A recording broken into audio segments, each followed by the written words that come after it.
true art mean to you? What does true art mean to me? That's a very controversial question. Is there anything like true art? I think true art would have to be what resonates with you, right? What resonates with people. So it's very subjective. So if you're a painter, true art for you would definitely be, I don't think there's anything like true art. I think it's just your expression. It's just an expression of yourself. That's the word I was looking for. So true art would mean something like an expression, expressing yourself. So I know that there's always this conversation around art existing in the purest form. Okay. So, and I know why are you laughing? I know that if you read through times, especially with art, you see works like the Sistine Chapel and some other early works that were done by great artists that time, and then people will say, "Oh, that's a translation, the expression of true art." What does pure? I mean, art in its purest form. So, what does that mean to you? So, like we said, true art in its purest form. I think if we go back to the Sistine Chapel, right?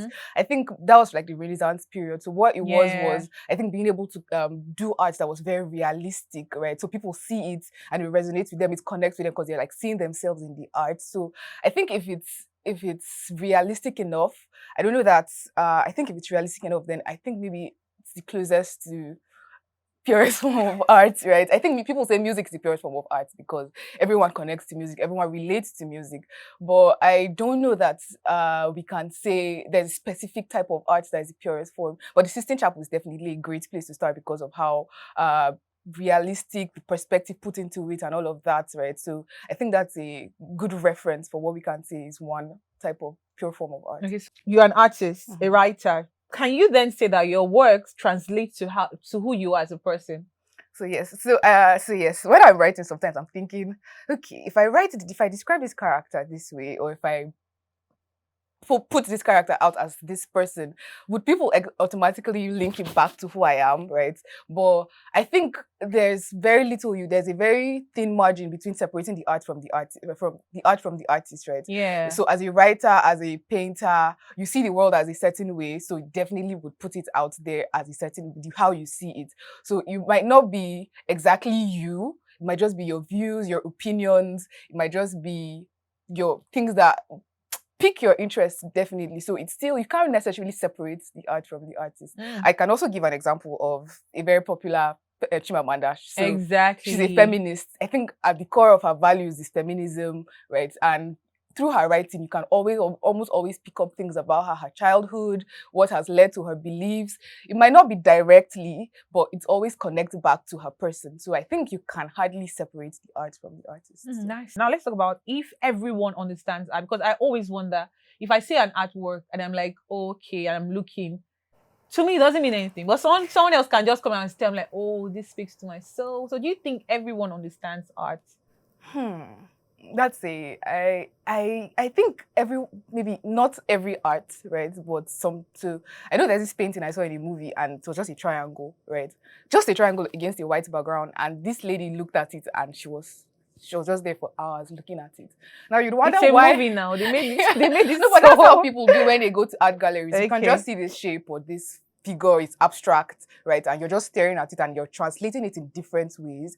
It might not be what the artist intended, right? Because everyone also translates art in there. So you might write a piece of poetry and you leave it out to the world to give it their translation. It might not be how you intended it. And that's the beauty about art, because it's not necessarily about what you want it to be. It's about how it relates to people, how they are able to connect with it. So I don't know that you can say people don't really understand art, but if they connect with some certain aspect of it, if it connects to some certain part of their personality, then you can say they understand it or they understand it. I still feel there's some piece to like. Actually, yeah. Some people just form one piece. Oh, I'm like, I beg.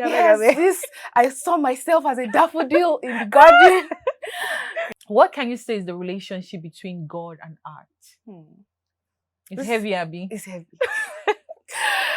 But definitely, I think God is the greatest artist, right? I think he's the ultimate artist, like I said. So if you look at the world, if you look at us, we're a product of his imagination because we were made out of nothing, and that's how art is made, right? It's a fiction of your imagination, it's a fiction of your mind. So if you look at nature, you're just in awe. You're just like, how did one being just come up with all of this out of nothing. So I think God is definitely the greatest artist, and that's how come we are able to learn from him, because we are a, what they call it, extension of him, right? So that's how come we also are able to create art in our own way. So that definitely is. What will I say? I think, yeah, I agree with you. God is the greatest of all. Like, I see something, I'm like, how? It's always like, you're just like... And imagine when these things are now translated to art. I mean, you're in awe. Now imagine you seeing them in reality. Like, it's mind-blowing, almost mind-blowing.